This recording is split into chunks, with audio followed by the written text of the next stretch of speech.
Hey, I'm Jason Ferrer, and I have a funny story to tell everyone.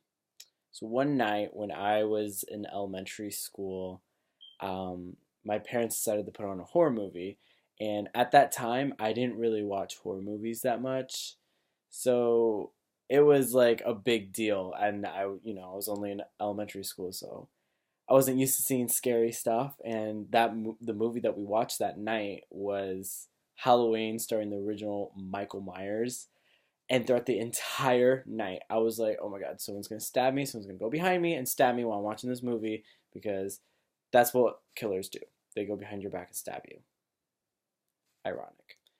And also, like at the end of the movie, my dad was like, "Okay, everyone go to bed," and it was just me and my brother. And at that time, me and my brother, we finally had our own separate rooms. So I was like, "Oh man, I gotta go to bed by myself." Like those were the moments where I miss having my brother and like sharing a room with him. But went to bed, and then I saw that my brother was on the phone, on the house phone, and everybody had their own house phone in the room. So I was like, cool, I'm totally gonna interrupt his conversation with his girlfriend. Pick up the house phone. I was like, EJ, and I was like freaking out because I was so scared of the horror movie and I was afraid of Michael Myers getting me. And I was like crying in tears. I was like, please, can I please sleep in your room? And he kept like denying my request. And he was like, no, like, you need to grow up and be on your own. Like, you're gonna be fine. Nothing's gonna happen. And like the entire night, like, I was just like crying. I was like, please, EJ. And I refused to hang up the phone until he said, okay, finally come in my room. And his girlfriend was just on the line, like, oh my God, I can't believe this is happening. And little did I know, as I was on the phone with my older brother, my dad is like lurking in the hallway in the dark with one of my little sister's creepy dolls. And I'm like crying, sitting up on my bed, and I'm just like, oh my God, please, EJ, like, I will not hang up this phone until you let me in your room.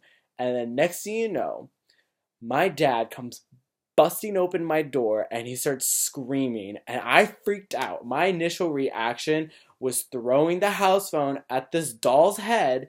I threw it, and when I threw it, it hit the doll's head and it broke. I broke the house phone in my room, and I was screaming, die bitch die, in tears.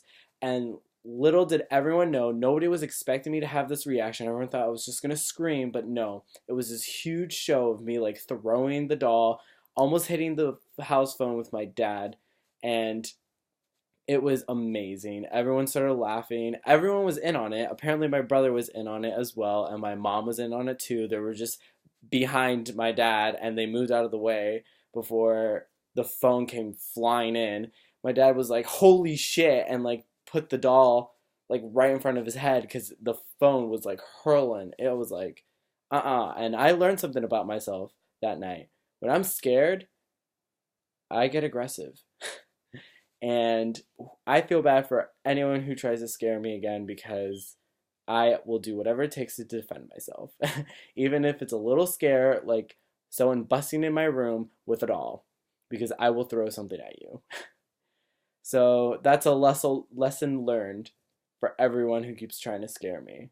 And I thought that was a hilarious story. I mean, at the time it wasn't funny, but now that I'm older, that is one hilarious story, and it was amazing.